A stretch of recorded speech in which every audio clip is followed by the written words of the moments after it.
अनंत अनंत सखियों की प्राण सजीवन मूरी श्री लाडली जू एवं इन युगल स्वरूपों को हृदय में नित्य नवीन रूप से दुलार करने वाले श्री सद्गुरुदेव भगवान के श्री चरणों में दंडवत प्रणाम है। भगवान का एक अभय कर देने वाला वचन है। भगवान ने अपने श्री मुख से कहा कि तुम मुझे अपना पूरा समर्पण कर दो तो मैं अपना पूरा समर्पण तुम्हारे प्रति कर दूंगा। तुम पूरे के पूरे मेरे हो जाओ तो मैं पूरा का पूरा तुम्हारा हो जाऊंगा। अब हम उनके कैसे हों पूरे के पूरे? क्या कहने का तात्पर्य है? जो जो तुमने अपना मान रखा है वह भगवान का मानना प्रारंभ कर दो। यह अभ्यास, ये साधना। क्या साधना? जो जो मैंने अपना मान रखा था, मैंने अब तक अपना मन मान रखा था, अपनी बुद्धि मान रखी थी, अपना शरीर मान रखा था, अपना शरीर से संबंधित संसार मान रखा था अपना, वह सब भगवान का मानना प्रारंभ कर दें। इसमें कपट ना हो। कपट क्या? कि हम हरि गुरु के सामने तो कहें कि मैं आपका हूं, लेकिन अंतर से हम किसी और को अपना मान बैठे। अगर मान रहे हैं किसी और को अपनी सत्ता दिए हुए हैं तो इसका पश्चाताप होना चाहिए, ग्लानि होनी चाहिए। ऐसा नहीं होना चाहिए कि हम भगवान के सामने, पूरे विश्व में गाई जाती है ये आरती, तन मन धन सब कुछ है तेरा स्वामी, सब कुछ है तेरा, तेरा तुझको अर्पण क्या लागे मेरा। कितनी बड़ी बात है। जिन महापुरुषों ने इस दिव्य शब्दों को रचकर और संसार को दिया, कितनी उत्तम अवस्था होगी उनके चित्त की। लेकिन हमारे चित्त की ऐसी अवस्था है कि हम भगवान के सामने तो यही कहते हैं, त्वमेव माता च पिता त्वमेव, त्वमेव बंधुश्च सखा त्वमेव, त्वमेव विद्या द्रविणं त्वमेव, त्वमेव सर्वं मम देव देव। ये भगवान के सामने हम कहते हैं, गुरुजनों के सामने हम कहते हैं, लेकिन ये कहने के बाद भी हम निश्चिंत नहीं हो पाते। क्यों नहीं हो पाते? ये कहने के बाद भी इस बात को हमने आचरण में नहीं उतारा। त्वमेव माता च पिता त्वमेव, ये बात जिसके हृदय में बैठ जाए उससे बड़ा शहंशाह कोई हो सकता है भला? प्रभु के समान माता मिल जाए और प्रभु के समान उदार हृदय पिता मिल जाए तो इससे बड़ी कोई बात हो सकती है क्या? हमने ये स्वीकार कर लिया, मेरे माता पिता, मेरे सब कुछ सगे संबंधी बंधु बांधव जो कुछ हैं वो हरि हैं। अब उस उपासक के हृदय में, जिसके हृदय में ये बात आ गई, उससे ज़्यादा शीतल हृदय वाला कोई नहीं हो सकता। वो निरंतर आनंदित रहेगा। लेकिन ये सब कहते हुए भी हम जलते रहते हैं, हम परेशान रहते हैं, हम क्लेशित रहते हैं। क्यों रहते हैं? क्योंकि हम कपट करते हैं। हम निश्चल होके ये बात नहीं कहते, और कपट और निश्चलता न होने पर भी हमारे हृदय में ग्लानि नहीं होती, वरना वो ग्लानि हमें गलत मार्ग पर जाने से रोके। ग्लानि ना हो इसका अर्थ है कि हमने अपना सर्वनाश कर लिया। हमारे जीवन से ग्लानि चली जाए, पश्चाताप चला जाए, अर्थात हमने अपना सर्वनाश कर लिया। अब हम केवल दंभ करेंगे, पाखंड करेंगे और केवल हरि गुरु का कहाना मान करके उनके सामने ये बर्ताव करेंगे कि आप ही हमारे सर्वस्व हो, और अंदर से हम संसार को ही सर्वस्व मान बैठेंगे। फिर जब परिणाम स्वरूप हमें सुख शांति नहीं मिलेगी, तब हम हरि गुरु के ऊपर दोषारोपण करेंगे कि हम तो आपकी शरण में थे, हमें शांति क्यों नहीं मिली, हमारा चित्त अशांत क्यों है, हम परेशान क्यों रहते हैं, हम हमेशा सोच विचार में क्यों पड़े रहते हैं। इसका मुख्य कारण है दुमुहा स्वभाव। सामने कुछ और रहना और पीछे कुछ और रहना। सामने से हम खूब समर्पित रहें और अंदर से कपट युक्त रहें तो बात नहीं बनती। जैसे अंदर से हैं वैसे के वैसे सामने प्रदर्शित कर दें। बात यहाँ अच्छे बनने की या बुरे बनने की नहीं है, बात है जैसे हैं वैसा समर्पित उनके सामने अपने को प्रदर्शित कर दें। उनके सामने कोई छुपाव, कोई दुराव ना रह जाए, किसी प्रकार का कोई ऐसा बंधन ना रह जाए कि अगर ये बात पता लग जाएगी तो फिर मेरी इमेज डाउन हो जाएगी। ऐसी बात नहीं। हरि गुरु के सामने भी अगर हम इस बात को रखें कि मेरा जो मान सम्मान है वे बराबर वैसा ही बना रहे तो फिर बात नहीं बनेगी।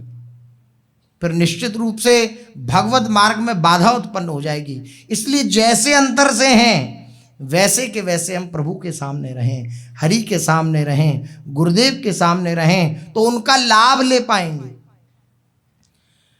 मरीज डॉक्टर के सामने अपना जितना भी उसने कुपथ्य किया है या जो भी उसको बीमारी है उसको वह सामने प्रदर्शित ना करे और छुपा जाए तो वो कभी ठीक हो सकता है? गुरुजनों ने हमारी इस जो हमें बीमारी हो गई है उसकी औषधि बतलाई। अब उस औषधि के साथ पथ्य बतलाया कि भाई ये तुम्हें करना है, इसमें कुपथ्य नहीं होना चाहिए, किसी भी प्रकार का तुम इसके विपरीत चीजें नहीं ग्रहण करना। और हम ग्रहण कर लें और फिर जो हमारे वैद्य हैं उनके सामने जाकर हम कहें नहीं हमने कोई कुपथ्य नहीं किया, तो हम किसके साथ दुश्मनी कर रहे हैं? उनका कुछ बिगाड़ रहे हैं? नहीं, अपना बिगाड़ रहे हैं, अपना नष्ट कर दे रहे हैं। लेकिन बलिहारी है भगवान की माया की कि नहीं समझ में आती ये बात। हमारे हृदय में ये बात नहीं समझ में आती। हमें लगता है कि हम बहुत बड़े बुद्धिमान हैं, हम इस संसार सागर से अपनी बुद्धि के द्वारा तर जाएंगे, निकल जाएंगे।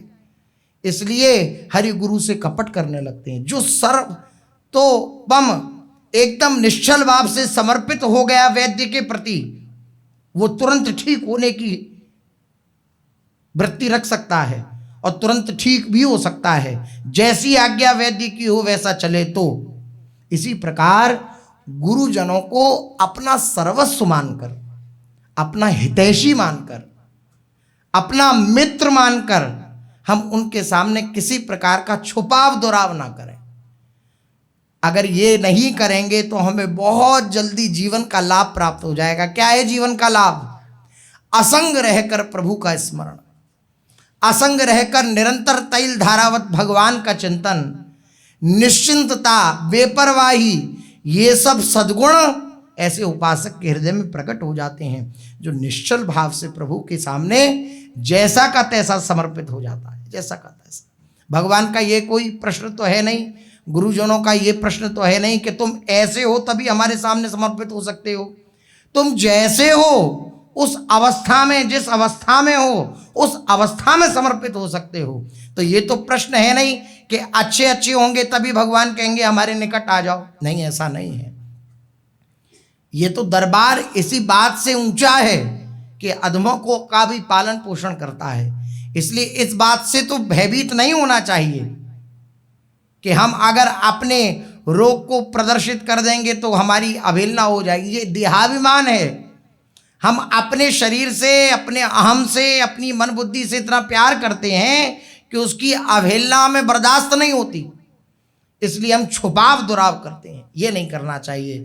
अगर ये होगा तो हम खूब भजन करते रहें, खूब शुभ आचरण करते रहें, लेकिन छुपाव दुराव करते रहें तो उसका लाभ प्राप्त नहीं होगा। श्री भगवत रसिक देव जी कह रहे हैं, चलनी में गैया दुहे दोष दई को देगी, हरि गुरु कहो न मानही, कियो आपनो लेही, कियो आपनो लेही, नहीं है ईश्वर इच्छा। कितनी बड़ी बात कह रहे हैं। सब संशयों का समाधान। बोले श्री जी की इच्छा थी। बोले नहीं, आप अपनी मन बुद्धि के अनुसार चल रहे हैं, तो वो श्री जी की इच्छा नहीं थी। कि ओ आपनो ले ही नहीं ये ईश्वर इच्छा, देश काल प्रारब्ध देव को करही न रक्षा। मूरख मरकट मूठ कीर हटि तजे न लनली, कही भगवत कहा करे भाग भोंडे को चलनी। कही भगवत कहा करे भाग भोंडे को चलनी। श्री भगवत रसिक देव जी कह रहे हैं, जो श्री हरि एवं श्री गुरुदेव का कहना नहीं मानता, जो गुरुजनों ने कह दिया उस बात को अक्षरशः स्वीकार नहीं करता, उसे स्वीकार करके अपने जीवन में धारण नहीं करता। चलो, हमसे धारण नहीं हो पा रही बात, हम उनकी आज्ञा के अनुसार नहीं चल पा रहे, उस बात का हमें पश्चाताप भी नहीं हो रहा, उस बात की हमें ग्लानि भी नहीं हो रही। ये बिल्कुल एकदम नीचली स्थिति की बातचीत है। जो श्री हरि एवं श्री गुरु का कहना नहीं मानता, वे अपने किए का फल अवश्य भोगता है। अपने किए का फल क्या? गुरु और हरि से दुराव, ये किए का फल। अन्यथा हरि और गुरु इतने वात्सल्य समुद्र हैं कि समुद्र के समान अपराध भी बन जाएं तो उन अपराधों को तत्काल क्षमा कर देते हैं, बिना देरी के क्षमा कर देते हैं। खूब गुरुजनों की करुणा वात्सल्य हम सब देखते हैं, दर्शन करते हैं कि बड़े से बड़े अपराध को भी महापुरुषजन कुछ नहीं मानते, उसे अपना मानकर दुलार पूर्वक उसको उठाने की ही चेष्टा करते हैं।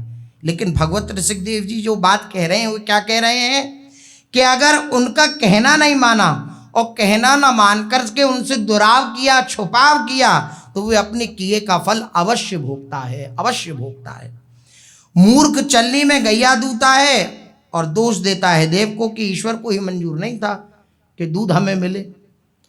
आप गैया के समीप जाओ और पात्र न लेकर के जाओ, पात्र रूप में आपके पास छलनी हो जिनमें छेद होते हैं बहुत से, आटा आदि छाना जाता है जिससे, वह छलनी हो और आप उसमें खूब दूध दो, और दूध उसमें टिकेगा क्या? बिल्कुल नहीं टिकेगा, सारा दूध बह जाएगा। अब हम कहें कि ईश्वर की इच्छा नहीं थी कि हमें दूध मिले, इसलिए जो है ऐसा हुआ, हमें दूध का प्राप्ति नहीं हुई, तो ये क्या हुआ? ये हमारी कमी हुई। हरि गुरु कहो न मानही, कियो आपनो लेई, कियो आपनो लेई नहीं है ईश्वर इच्छा। ये ईश्वर की इच्छा नहीं है। हम चलनी में गैया दुहें और हमें दूध की प्राप्ति ना हो, तो ये ईश्वर की इच्छा नहीं है, हमारी विवेक की कमी है कि हमने पात्र ना लेकर छलनी ली। हमने सद्विचार ग्रहण करने के बजाय दुर्विचारों को स्थान दिया अपने चित्त में। हमने हरि गुरु के सामने निष्कपट भाव रखने की बजाय कपट को स्थान दिया अपने हृदय में। ये हमारी कमी है। और हम देव के ऊपर डाल दें कि ईश्वर की इच्छा यही थी, तो ये बिल्कुल कपट है, बिल्कुल कपट है। देश काल प्रारब्ध देव को करे न रक्षा, ऐसे की रक्षा कोई नहीं कर सकता। देश काल प्रारब्ध या देव कोई भी ऐसे मूर्ख की रक्षा नहीं कर सकता, भगवत रसिक देव जी कह रहे हैं। और उदाहरण भी दे रहे हैं, कह रहे हैं बंदर जैसे मुट्ठी को नहीं खोलता, बंदर पकड़ने वाले छोटे मुंह के पात्र में चने आदि भर देते हैं। छोटे मुंह का पात्र होता है जैसे घड़ा आदि, उसमें और छोटे मुंह का पात्र सुराही कह लो, तो उसमें चने आदि भर देते हैं। अब बंदर ने हाथ डाला अंदर हाथ डाला तो अंदर चने पकड़े उसने। चने जैसे ही पकड़े, अब निकालने को जैसी हुआ मुट्ठी बंधी तो अब वो निकल नहीं रहा हाथ।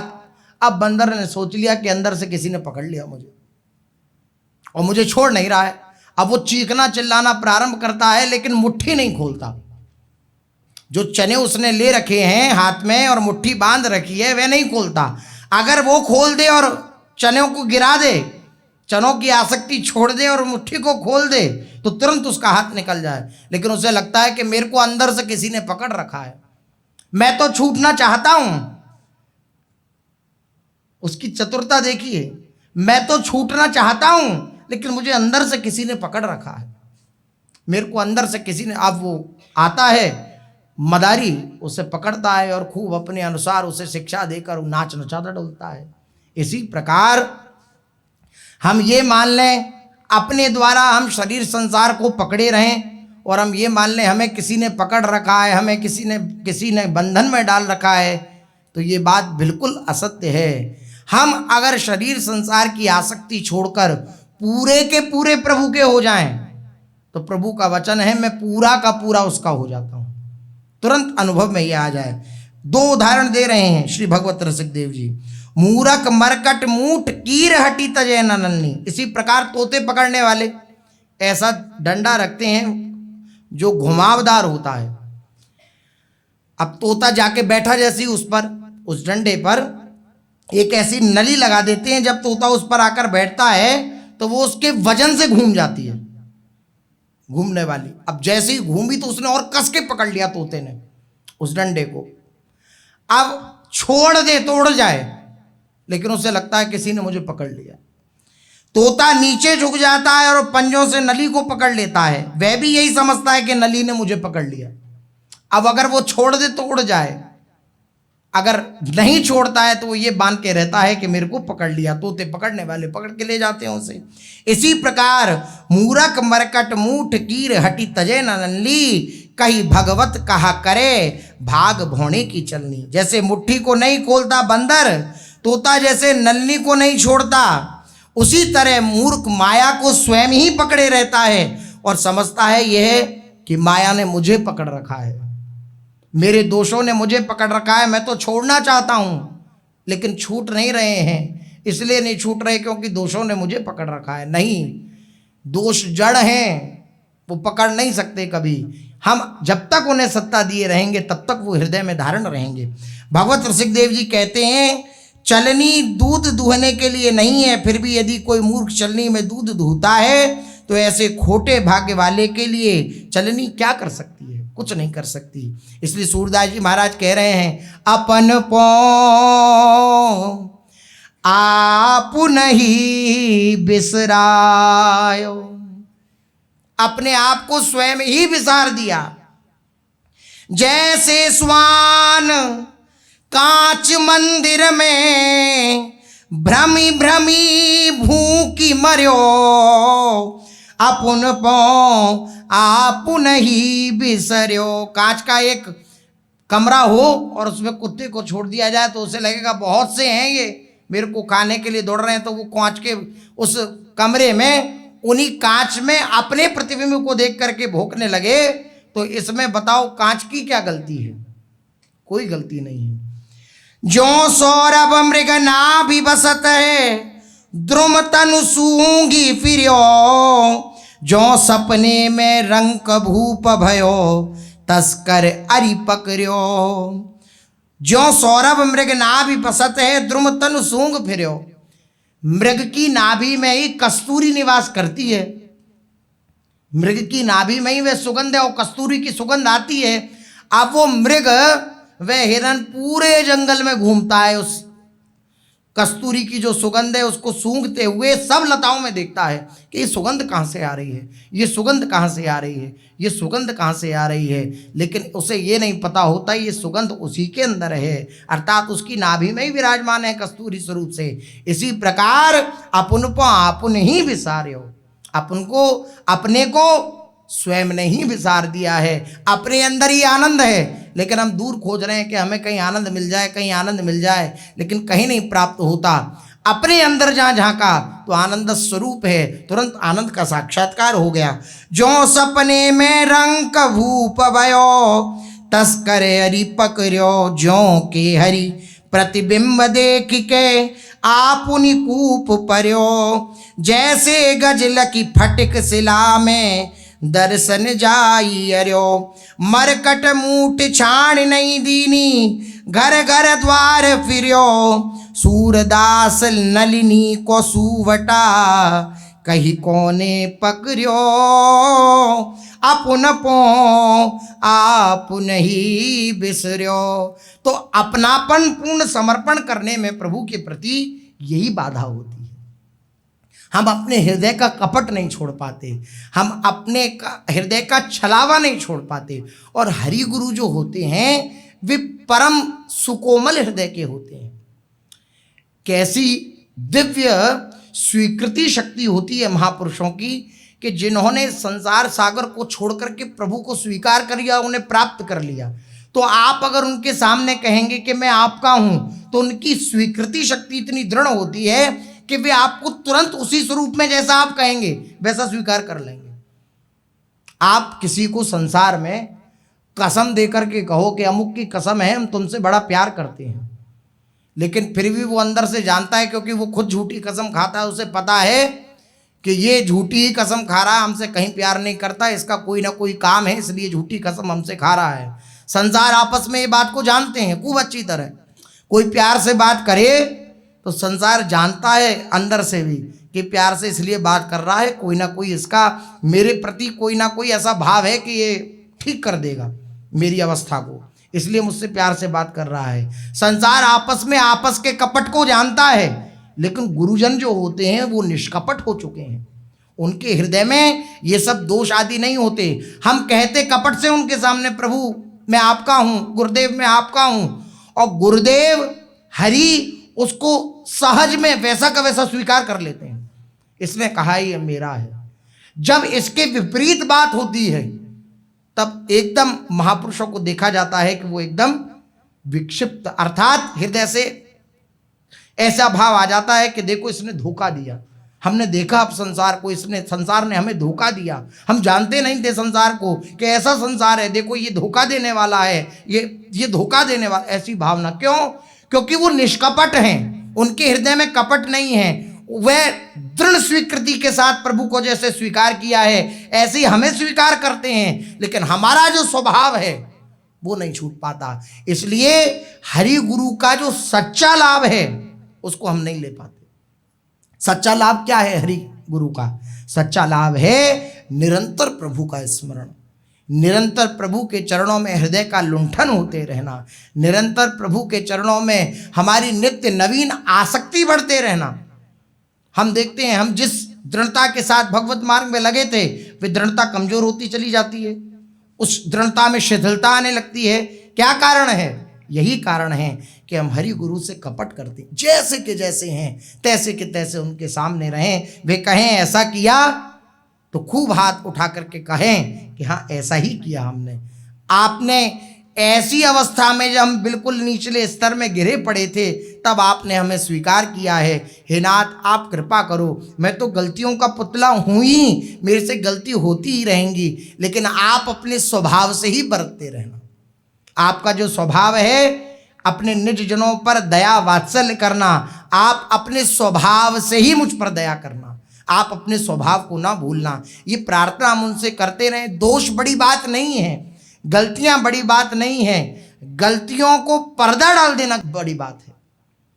गलतियों को छुपा जाना, दुराव कर लेना, ये हमें भगवत मार्ग से विमुख कर देती है। इसलिए बहुत सावधान होकर जो प्रभु के वचन हैं कि पूरा मुझे समर्पित कर दो तो मैं पूरा तुम्हें समर्पित हो जाऊंगा, अगर इस बात का अनुभव करना है तो तनुवांग मनोभिरमलई सोहम तवई वाश्रितः, इस बात को हृदय में धारण करना पड़ेगा। मैं तन से, मन से और स्वयं से मैं आपके आश्रित हूँ, जैसा का हूँ वैसा का वैसा मैं आपके पूर्ण रूपेण समर्पित हूँ। वो अत्यंत कृपामय हैं, उनको अपना हम दुश्मन न मान बैठे।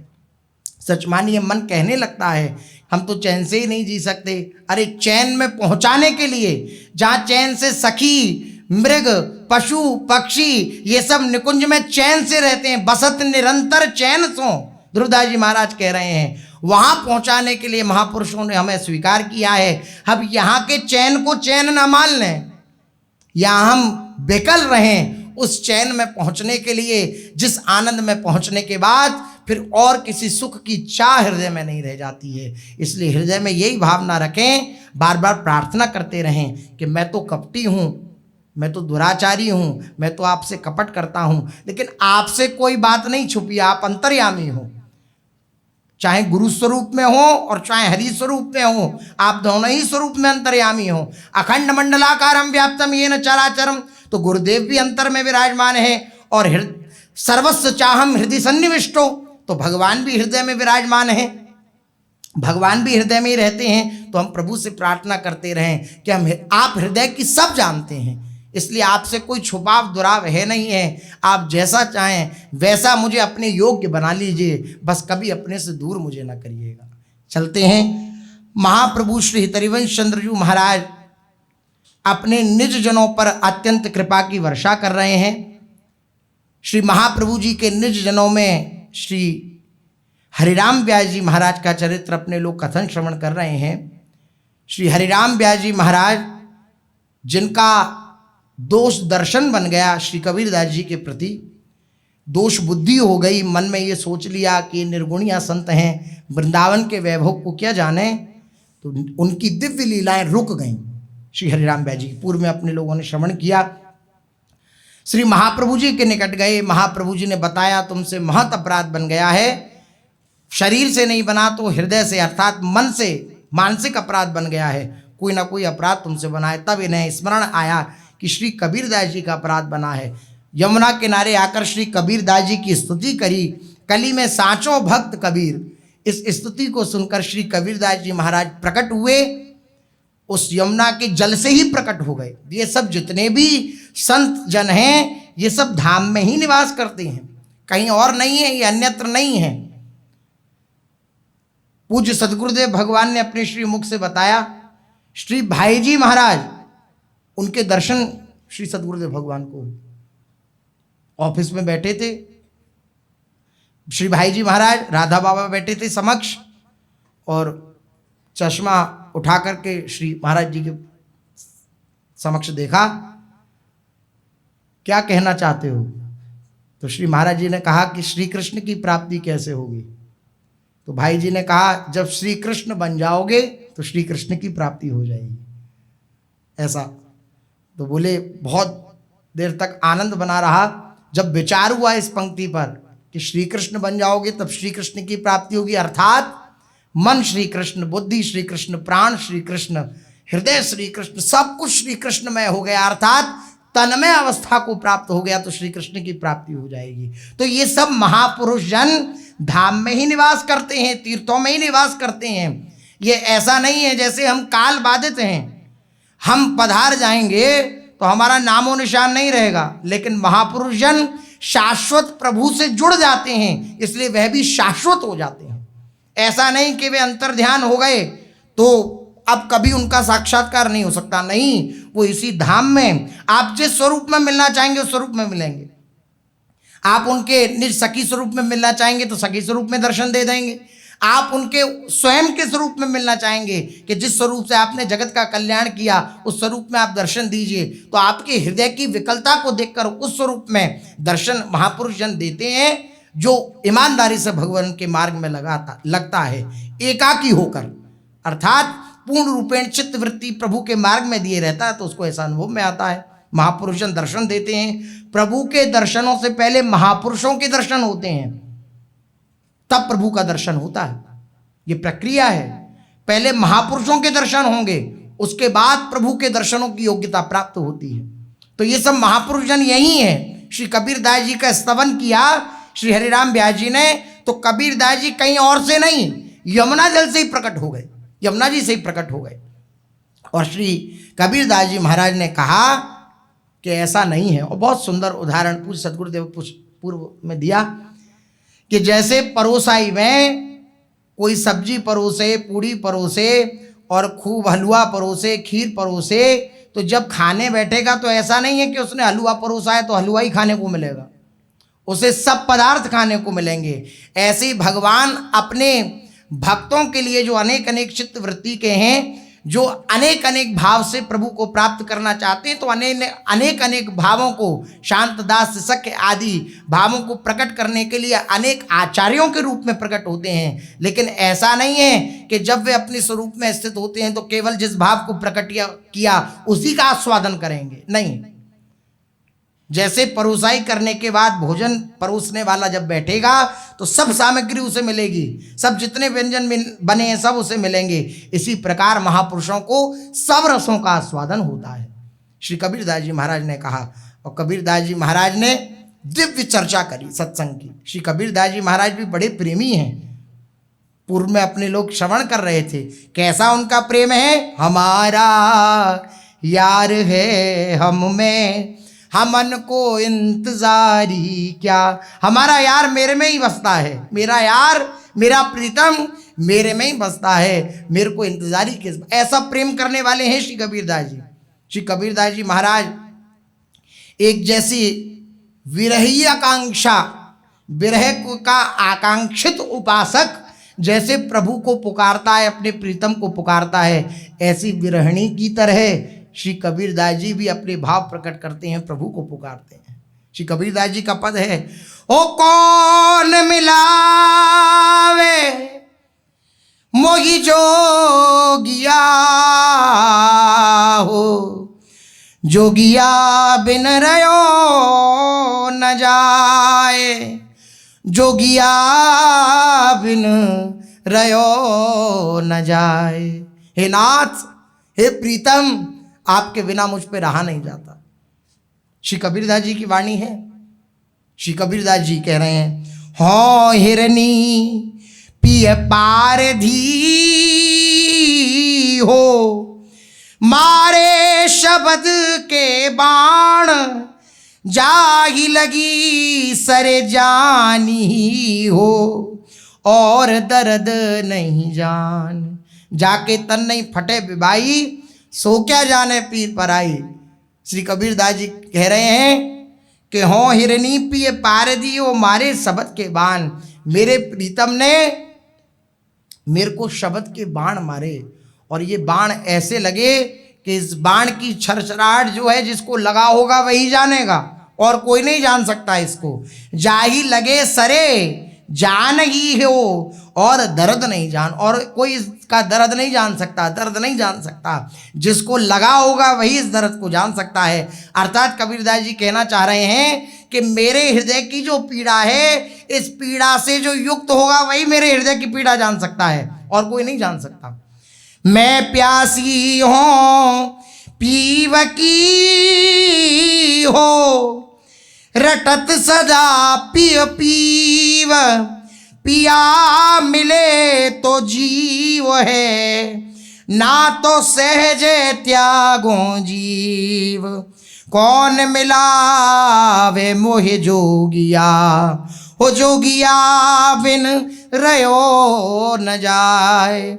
जोगिया के बिना रहा नहीं जाता, अपने प्रीतम के बिना रहा नहीं जाता। मैं प्यासी हूँ पीव की, रटत सदा पीव पीव।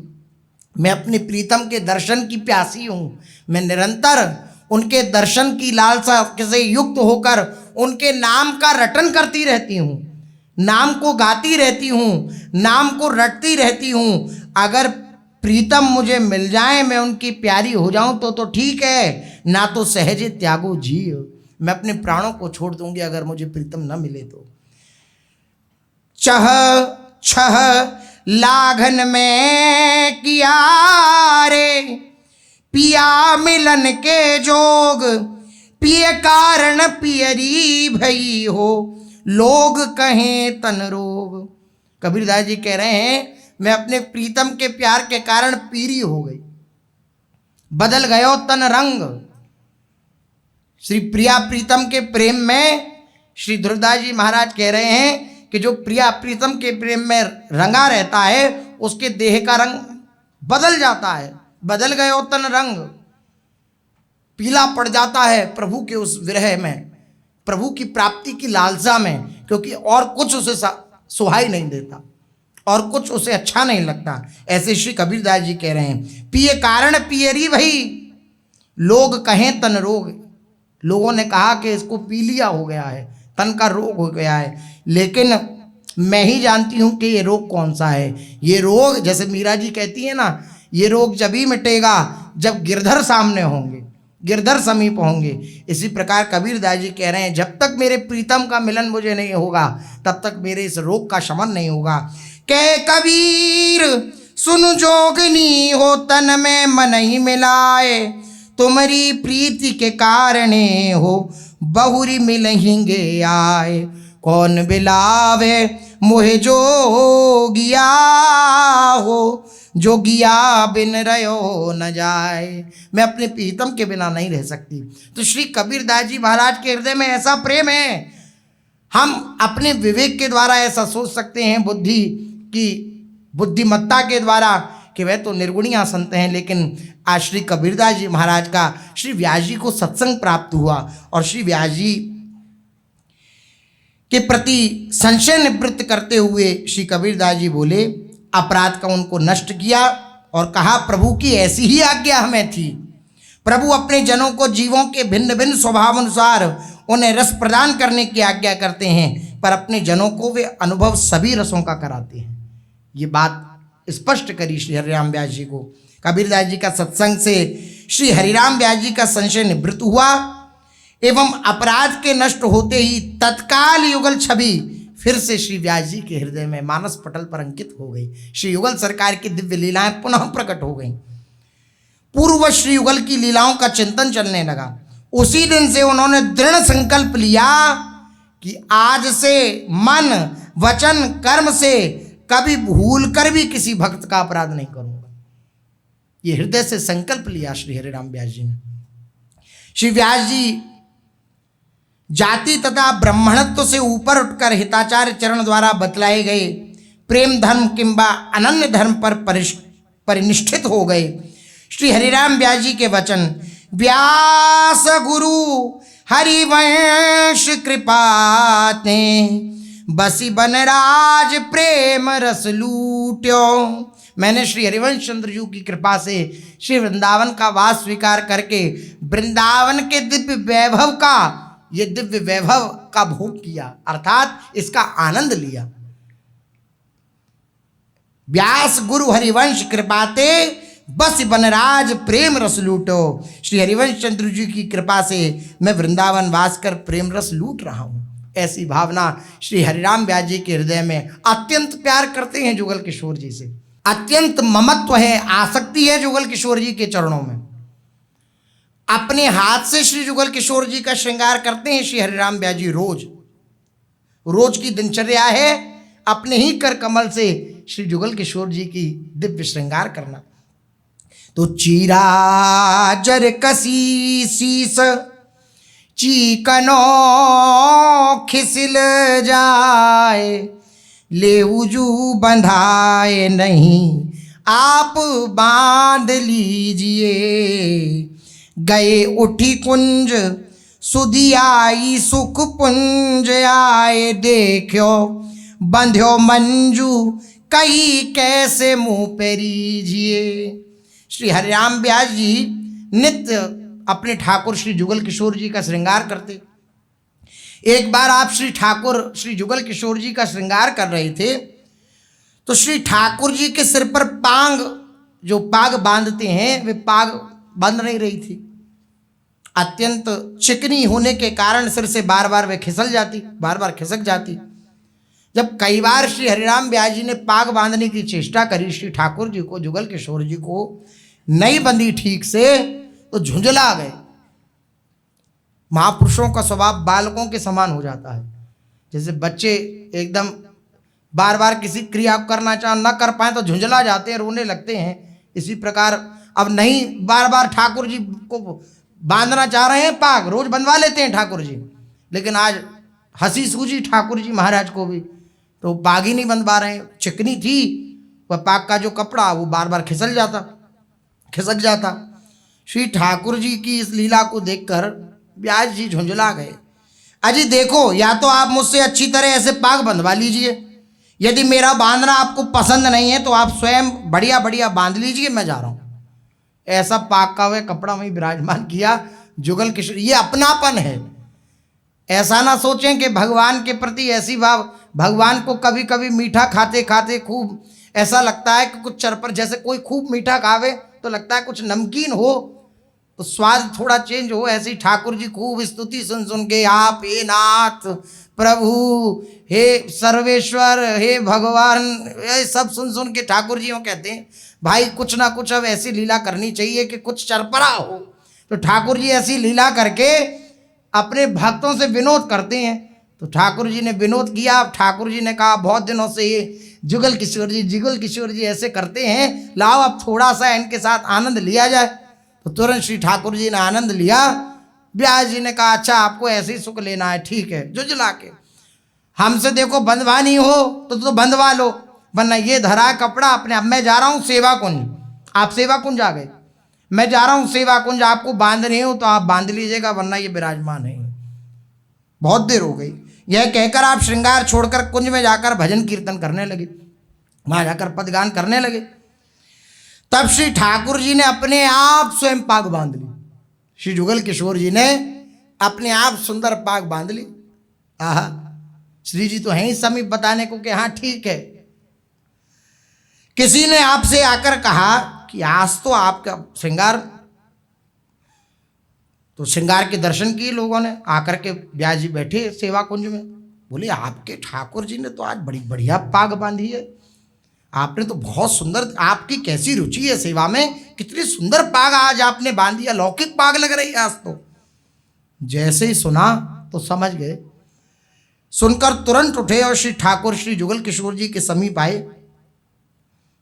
ग्लानि से तो युक्त थे, मैं ठाकुर से ऐसा कहकर आया हूं, लेकिन ऐसी मदन मोहन ठाकुर की भी लीला आती है। मदन मोहन ठाकुर जी महाराज को भी पाग बांधने की लीला थी, पाग बांध रहे थे उनके पुजारी जी। अब पाग ना बंधवाए ठाकुर जी, तो वहाँ ये प्रसंग आता है कि जब पाग नहीं बार बार बंधवा रहे थे तो मदन मोहन जी के जो पुजारी थे उन्होंने थोड़ी सी चपत लगा दी ठाकुर जी, और चपत लगा दी,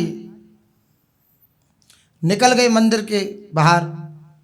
अब पूरे दिन जलते रहे कि मैंने ठाकुर जी को, आज भी ऐसा महापुरुषों का अनुभव है कि उस चपत से ठाकुर जी की थोड़ी गर्दन टेढ़ी हो गई। ऐसे दर्शन होते हैं ठाकुर मदन मोहन जी के, ऐसी भावना है महापुरुषों की। अब पूरी रात्रि पूरे दिन वह बड़े क्लेशित रहे। तो रात्रि में निद्रा में श्री ठाकुर जी ने स्वप्न दिया, बोले आप चिंता मत करो, देखो कितनी सुंदर पाग मैंने बांधी है, आप दर्शन करो इस पाग का। तो जैसे उन्होंने दर्शन किया, बोले आप आनंदित रहो, आप चिंता मत करो, मैं आपसे रुष्ट नहीं हूँ, मैं गुस्सा नहीं हूँ, आपसे नाराज नहीं हूँ, आप आनंदित रहो, क्लेशित। ऐसे ही ठाकुर जी, अब व्यास जी महाराज क्लेशित तो हैं ही कि मैं ठाकुर जी से ऐसे ऐसे कह आया। अब ठाकुर जी अपने भक्त को क्लेशित कैसे देख सकते हैं, दुखी कैसे देख सकते हैं? तो अपने श्रृंगार का दर्शन करा के अपने दासों को भेज दिया, जाओ व्यास जी महाराज को सूचना दो। व्यास जी ने जैसे ही सुना पाग बंधी है, तुरंत भाग के आए मंदिर में। देखा ऐसी सुंदर पाग, ऐसी सुंदर पाग तो मैं कभी ना बांध पाता ना कभी बांध पाया, जैसी सुंदर पाग श्री ठाकुर जी ने आज स्वयं बांधी है। तब मुस्कुराकर श्री हरिराम व्यास जी जुगल किशोर जी की तरफ देखकर बोले, अहो लालन, जब आप स्वयं ही इतनी बढ़िया पाग बांधना जाते हैं कि खूब आप सुंदर पाग बांध लेते हैं, आप बढ़िया पाग बांधना जानते हैं, तो मुझ पर कैसे प्रसन्न हो सकते हैं? अर्थात मेरे द्वारा बांधी पाग आपको कैसे पसंद आ सकती है? इसलिए आप मुझसे नहीं बंधवा रहे थे, क्योंकि आप स्वयं ही इतनी अच्छी पाग बांध लेते हैं। ऐसे विनोद श्री ठाकुर जी महाराज श्री हरिराम व्यास जी से करते, खूब आनंद होता। श्री हरिराम व्यास जी महाराज के 3 पुत्र थे, श्री रामदास जी, श्री विलासदास जी और श्री किशोरदास जी। तो भय सुत 3 बाट निपट नवीन कियो, एक और सेवा एक और धन धर्यो है, तीसरी जुठौर श्याम बंदनी और छाप धरी, करी ऐसी रीति देखी बड़ो सोच पर्यो है। एक ने रुपया लिए एक ने किशोर जू को, श्री किशोर दास भाल तिलक ले कर्यो है, छापे दिए स्वामी हरिदास निशिरास कीनो, वही रास ललितादि गायो मन हर्यो है। श्री व्यास जी महाराज के 3 पुत्र हैं। इन्होंने अपने पुत्रों में अपनी संपत्ति का बंटवारा नितांत नवीन ढंग से किया। जितनी भी संपत्ति थी श्री हरिराम व्यास जी की, कैसे अपने पुत्रों में बंटवारा किया। एक हिस्से में तो ठाकुर श्री जुगल किशोर जी की सेवा रखी कि एक हिस्से में ठाकुर की सेवा कौन लेना चाहेगा तीनों में से। दूसरे हिस्से में जितना भी धन द्रव्य आदि था वह सब रखा, और तीसरे हिस्से में श्याम बंदनी और छाप, तिलक, रज आदि ये सब रखा। इस रीति से आपने बंटवारा किया और तीनों पुत्रों को छूट दे दी कि आप स्वेच्छानुसार जो आपको उचित लगे वे आप ग्रहण कीजिए, वे आप ले लें। बंटवारे की अद्भुत ढंग देखकर प्रथम तो पुत्रों को बड़ा सोच हुआ कि कौन क्या ले। फिर बाद में ज्येष्ठ पुत्र ने धन लिया, श्री राजदास जी ने। मंझले पुत्र ने श्री ठाकुर श्री जुगल किशोर जी की सेवा ली, श्री विलासदास जी ने जुगल किशोर जी की सेवा ली। और जो सबसे छोटे पुत्र थे श्री किशोर दास जी, उन्होंने श्याम बंदनी और छाप लिया एवं तुरंत ही उन्होंने ललाट पर तिलक लगा लिया और गले में माला धारण कर ली। श्री व्यास जी के अनुरोध पर श्री व्यास जी ने कहा कि तुम्हें तिलक और माला स्वयं धारण कर ली, ये गुरु प्रदत्त होती है।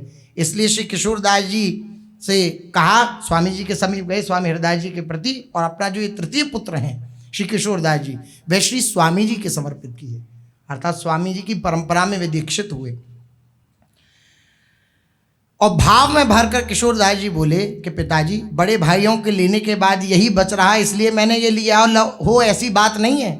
आप ये ना सोचें कि दोनों भाइयों ने, एक ने जुगल किशोर की सेवा ले ली, एक ने धन संपत्ति ले ली, तो अब यही बचा था तो मुझे मजबूरी में ये लेना पड़ा हो, ऐसा बात नहीं है। श्री किशोर दास जी ने कहा, मैं तो पहले से ही चाहता था कि मुझे ये तिलक छाप ही मिले, मैं पहले से ही चाहता था, परंतु बड़े भाइयों के संकोच से मैंने इन्हें पहले नहीं उठाया, तो भगवान ने मेरी रुचि रख ली, मेरे लिए यही बच रहे। यह सुनकर श्री व्यास जी बड़े प्रसन्न हुए और श्री किशोर दास जी को हृदय से लगाकर बोले, बेटा, पिता की वास्तविक संपत्ति को तो तूने ही पाया है। जो वास्तविक संपत्ति है पिता की मेरी, उसको तूने ही पाया है। मेरे धन तो यही हैं, श्री वृंदावन की धूरी। श्री व्यास जी ने श्री किशोर दास जी को स्वामी जी से छाप दिलवाई और स्वामी जी ने कृपा पूर्वक श्री किशोर दास जी को उपासना रहस्य समझाने के साथ ही दिव्य दृष्टि प्रदान कर दी। पहला सौभाग्य तो श्री हरिराम व्यास जी के पुत्र, और दूसरा सौभाग्य श्री स्वामी हरदास जी के शरणापन्न हुए, शरणागत हुए, तो दूसरा सौभाग्य दिव्य दृष्टि प्रदान कर दी। दिव्य निष्ठा के साथ श्री किशोर दास जी नित्य नवीन रस रीति में तत्पर रहे, तो दिव्य दृष्टि उन्हें प्राप्त हुई। दिव्य दृष्टि क्या? प्रेम दृष्टि प्राप्त हो गई, और फलस्वरूप श्री किशोर दास जी को धीर समीर तट पर दिव्य रास का दर्शन हुआ। धीर समीर पर श्री किशोर दास जी गए, वहां पर दिव्य रास का दर्शन श्री स्वामी जी की कृपा से श्री किशोर दास जी को हुआ। उस समय किशोर दास जी ने एक पद गाया, लाल लटकंता यौवन मनता, खेलत रास अनंता, जमुना तीर भीर जुवती न की, मध्य राधिका कंता, लाल लटकंता यौवन मनता, खेलत रास अनंता, एकन के करकंज कपोलनी परिरंभन देत हसंता, श्री किशोर दास के स्वामी बिहारी, बेहरत केली करंता, लाल लटकंता यौवनवंता, खेलत रास अनंता। इस पद का गायन किया श्री किशोर दास जी ने। अब आश्चर्य की बात क्या घटी, धीर समीर पर श्री किशोर दास जी दिव्य लीलाओं का दर्शन कर रहे हैं प्रत्यक्ष, और इस पद का गायन कर रहे हैं, और श्री हरिराम व्यास जी महाराज और श्री स्वामी हरदास जी महाराज ये दिव्य लीला का दर्शन कर रहे हैं मानसी में। अपने सखी स्वरूप से निकट हैं श्री प्रिया प्रीतम के निकट, और वहाँ रास का दिव्य नृत्य हो रहा है, और श्री हरिराम व्यास जी और श्री स्वामी हरिदास जी महाराज वहाँ निकट में विराजमान हैं सखी स्वरूप से। क्या देखा श्री हरिराम व्यास जी ने कि श्री किशोरदास जी ने जो पद गाया था वही पद श्री ललिता जी गा रही हैं। लाल लटकंता जोवन बनता खेलत रास अनंता, इसी पद को श्री ललिता जी गा रही हैं। श्री स्वामी हरिदास जी और उधर श्री हरिराम व्यास जी दोनों ही महानुभावों ने रास विलास के समय श्री ललितादिक सखियों को यही पद गाते सुना, लाल लटकंता यौवन बनता, जो किशोरदास जी गा रहे हैं। तो श्री व्यास जी श्री स्वामी हरिदास जी के पास आए और अत्यंत आश्चर्यचकित होकर पूछे कि ये किशोरदास कौन है जिनका रचा हुआ पद स्वयं दिव्य रास में ललितादि सखियां गा रही हैं। प्रकट में यहां गाया पद रचकर, और सखियां नित्य निकुंज की दिव्य सखियां उस पद को गा रही हैं, सहचरियां गाती हैं। ये किशोरदास कौन है? यह सुनकर श्री स्वामी हरिदास जी हंस गए और बोले, वे कोई और नहीं, वे नूतन कवि आपका ही किशोर है। श्री व्यास जी समझ गए कि किशोरदास के ऊपर श्री स्वामी हरिदास जी महाराज की अत्यंत कृपा हो गई। अत्यंत आह्लादित हुए, अत्यंत आनंदित हुए, और बहुत अपने ऊपर सराह रहे हैं कृपा को कि मेरे ऊपर श्री महाप्रभु श्री हरिवंश चंद्रजू की कितनी कृपा हुई, मेरे ऊपर कितनी कृपा हुई कि मेरे पुत्र को भी श्री ठाकुर जी ने अपना लिया, श्री स्वामिनी जी ने अपना लिया। बहुत बरस लो ऐसे रहे श्री हरिवंश बिरह दुख सहे। व्यास जी लगभग 18 वर्ष तक गुरुदेव की सन्निधि को प्राप्त किए, 18 वर्ष तक। उसके बाद श्री महाप्रभु जी की अंतर्ध्यान लीला हुई थी। मोह माया के फंद बहु व्यास ही लीनो घेरी, हित हरिवंश कृपा करी, लीनो मोह को डेरी। मैं तो मोह माया के फंदन में फंसा हुआ था, बंधन से आबद्ध था, लेकिन हरिवंश चंद्रजू ने मुझ पर कृपा करी। इस संसार सागर के बंधन को छुड़ा करके, इस संसार के बंधन को तोड़वा करके मेरे को दिव्य प्रियालाल की दिव्य रासस्थली में मेरे को प्रतिष्ठित कर दिया। दिव्य प्रियालाल की दिव्य सन्निधि मुझे प्राप्त करा दी। मैं महाप्रभु जी के चरणों में बार बार प्रणाम करता हूँ। उपदेश और रसिकन प्रथिम तब पाए हरिवंश, जब हरिवंश कृपा करी, मिटे व्यास के शंश। उपदेश और रसिकन प्रथम, श्री नवलदास बैरागी जी ने उपदेश किया था, उसका स्मरण कर रहे हैं श्री व्यास जी कि पहले रसिकों ने मुझे उपदेश किया, उस उपदेश के प्रभाव से श्री महाप्रभु श्री हरिवंश चंद्रजू की कृपा प्राप्ति की, उनकी शरणागति मिली, और उनकी शरणागति से मेरे सारे संशय छिन्न भिन्न हो गए। व्यास भक्ति को फल लयो। भक्ति का फल क्या मानते हैं श्री व्यास जी? व्यास जी कह रहे हैं, व्यास भक्ति को फल लयो, वृंदावन की धूरी, हित हरिवंश प्रताप ते, पाई जीवन मोरी। महाप्रभु जी की कृपा से, महाप्रभु जी के प्रताप से, महाप्रभु जी की जो जीवन मूरी है, वृंदावन की रज, वह मुझे प्राप्त हो गई। ये वृंदावन की रज क्या है? ये भक्ति का फल है। हित हरिवंश कृपा बिना निमिष नहीं कहूँ ठौर, व्यास दास की स्वामिनी प्रगटी सब सिर मोर। और अपने आप हृदय की बात श्री हरिराम व्यास जी महाराज कह रहे हैं, काहू के बल भजन को, काहू के आचार, व्यास भरोसे कुंवरी के, सोवत पाऊं पसार।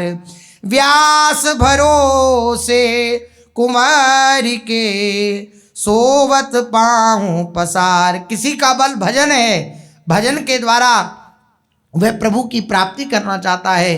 किसी का बल आचार विचार हैं कि मैं आचार विचार के द्वारा भगवान की प्राप्ति कर लूँगा, प्रियालाल की प्राप्ति कर लूँगा। लेकिन मेरे को ना आचार विचार का भरोसा है, ना अपने बल का भरोसा है। अपना बल जो मैंने अपना मान रखा है, मन बुद्धि चित्त अहंकार आदि, इन सब का भरोसा मुझे नहीं है। मेरे को अगर भरोसा है तो केवल श्री लाडली जू के चरणों का भरोसा है। व्यास भरोसे कुंवरी के सोवत पांव पसार। और उस भरोसे का परिणाम क्या हुआ है? मैं निश्चिंत हो गया हूँ, बेपरवाह हो गया हूँ, निशोक हो गया हूँ, आनंदित हो गया हूँ। मैंने अपने जीवन का लाभ श्री महाप्रभु श्री हितरिवंश चंद्र जी की कृपा से प्राप्त कर लिया है। क्या प्राप्त कर लिया है? मुझे मेरी लाडली जो मिल गई है, मुझे मेरी स्वामिनी जो मिल गई हैं, मुझे मेरी स्वामिनी जो ये कहने का सुअवसर प्राप्त हो गया है। इस अवसर को मैं बार बार सराहता हूँ और इस बात से सदा आनंदित रहता हूँ कि हमारे माई श्यामा जी को राज ऐसा दिव्य चरित्र श्री हरिराम व्यास जी महाराज का है। श्री महाप्रभु जी के चरित्र की शेष चर्चा आगे। श्री राधा वल्लभ लाल की जय।